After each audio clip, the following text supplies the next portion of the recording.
Welcome to another Indie Dev Showcase, where we highlight the many indie games that are submitted or demos we check out here on the channel. If you'd like to submit a game for a future stream and video, please get in touch. And we are beginning with the game Ultra Resonance, which is probably spelled in the, unfortunately, the worst way for the algorithm or for Steam to keep note of it.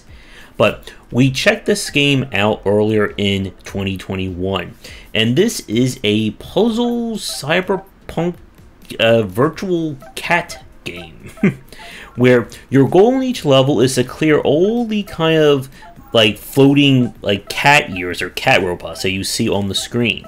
And the idea is that we use the different color paw prints to change, I guess, our alignment of whatever our color is.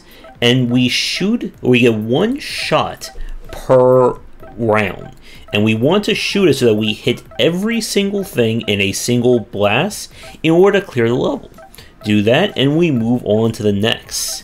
Now there is some elements of like different paths you can take, but again, this is a puzzle game through and through.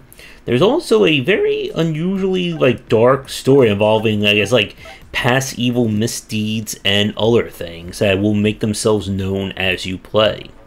The aesthetics are alright, but I think ultimately what hurts this game the most, besides the name not being that easy to know about if you're typing this on Steam, is that it is your kind of standard puzzle, almost a Sokoban style.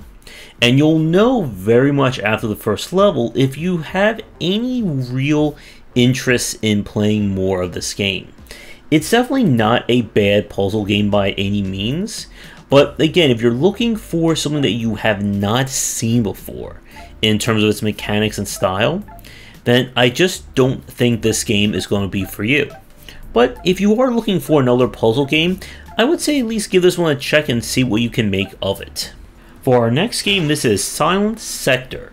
This comes from Rake and Grass, the developers behind the Jets and Guns franchise. The footage that you are seeing is from the game while it was in early access, and since we played it, has hit 1.0, so what you see may not represent the current version of it.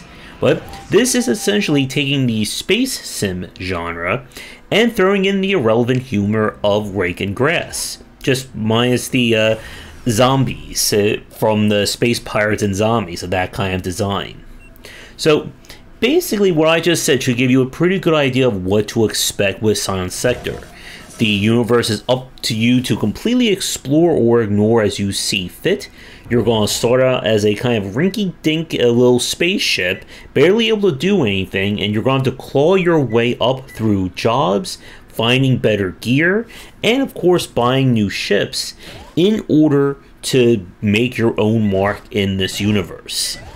And everything that you've come to know about this kind of genre is here, with different factions offering you jobs, the universe kind of at war with itself, and you're just that little ship caught in the middle. Now, this is not a genre that I'm a huge fan of. I've just never been a huge space sim kind of person, so being able to tell you whether or not this is a good, bad, or indifferent example is kind of outside of my knowledge base. But this is very much on the action side of things, as you're going to try and keep your cursor on enemies and do your best job of pew-pewing all over the universe. Overall, it wasn't a bad game, but again, as somebody who's not that versed in the genre, I can't really tell you if this would be a great example of one to play if you've already sharpened your teeth on other kind of space sims. But it did seem like it is on the lighter side, at least for the most part. I would say my one complaint that I did have, like with the rest of the genre, it is still very much one of those games where the beginning can be very rough for new people. Until you get your hands on at least one decent weapon, you're going to be at a major disadvantage, and it's going to slow things down quite a bit. So if you're looking for an arcade style space sim game, I would say at least give this one a check and see if you can enjoy it. Now up we have Stealth Kart.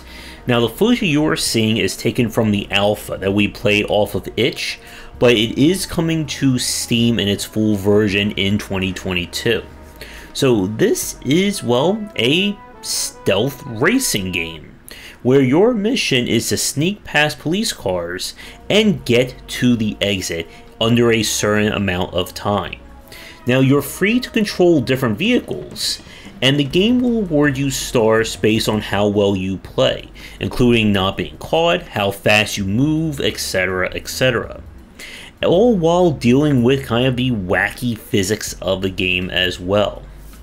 So this is one of those games that is very much what you see is what you get. All the cars have, or all the enemy cars have pretty much set patterns for how they move, and you're going to have to figure out how to get to where you need to go as quickly as possible. As you get more stars, you will unlock more levels, including adding in more vehicles and complicating matters like that. And overall, this is one of those games that it definitely has a great concept. Now, the controls are a little bit funky. You're dealing with kind of the tank-like controls, if I remember right, or at least in this version of it. So it's very easy to kind of drive and just be kind of off and miss a ledge. Some of the time trials felt almost near impossible to do, I think, without some kind of like game-breaking or just some other tech that I wasn't even thinking of. And I'm not sure how things have been changed in the version that will be released on Steam. But all in all, it was a charming game. And if you are looking for another stealth style game that's doing things a little bit differently, I would say check it out. But with that said, we're going to take a quick break, and when we come back, we have 3 more games for this week's showcase. And as always, if you're interested in my thoughts on design, then check these out. For entry-level students, we have 20 essential games to study, and then the Game Design Deep Dive series that takes an extensive look at different genres, with free-to-play coming in 2022.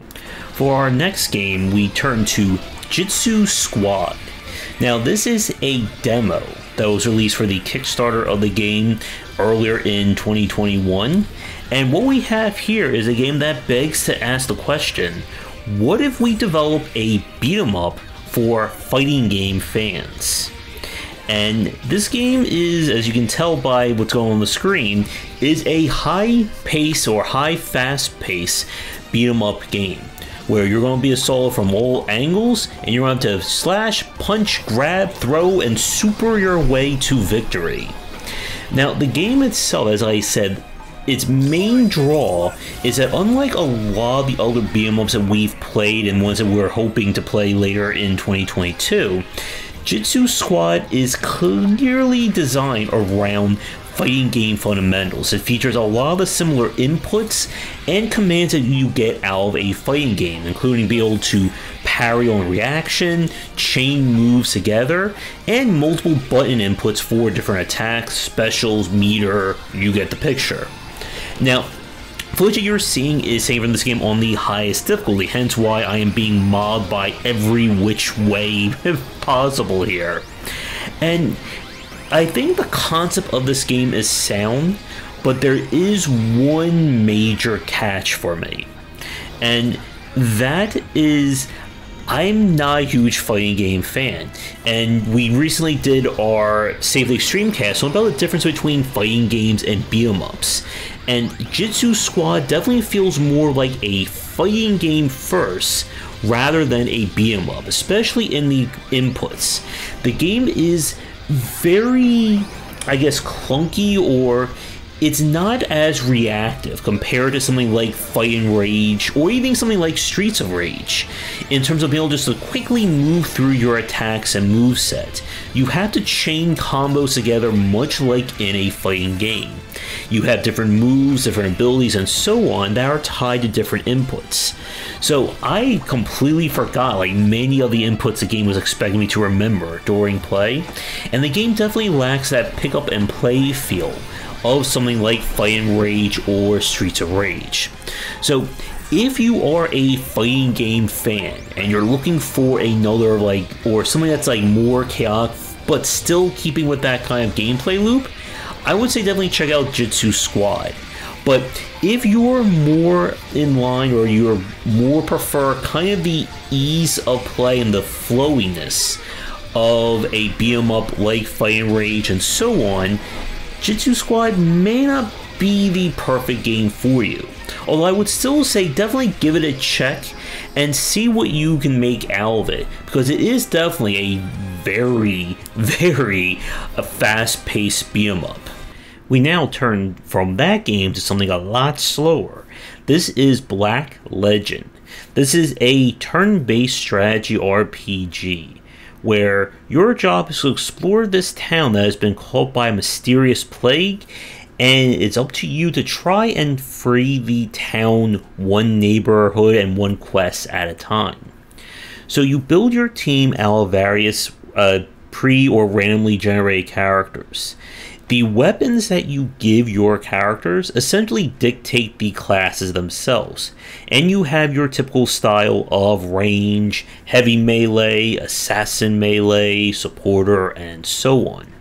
And as characters grow in power, they can move or take different skills from one class to another if they can master it. Now, the big kind of unique element of Black Legend is this kind of alchemy system. How it works is that different attacks have different alignments or different properties to them. So if you hit the enemy with one attack, that primes them to then take additional damage or additional effect from another effect. And of course, your idea, of course, is that you want to hit enemies with your primer and then synergize with other characters who have the response or the reagent to then actually do those special combos. It's a nifty idea, but the problem is that it's very unintuitive. The issue is that the game itself uses its own symbology, and it's very hard just looking at things very quickly. Okay, which one do I use here? What's the right reagent? What's the right primer? And the combat itself, as you've watched for the last few minutes or so, it's not at all like attention grabbing. It's not speedy like something like Other Side. It doesn't have the kind of cinematic nature of XCOM. It's just very by the numbers in terms of its aesthetic.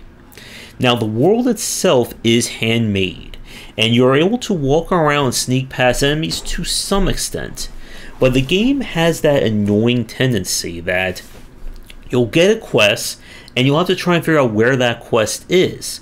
All the while, if you ever leave an area and come back because you went the wrong way, the enemies respawn, forcing you to then get into a few more minutes of fighting them to then hopefully go the right way.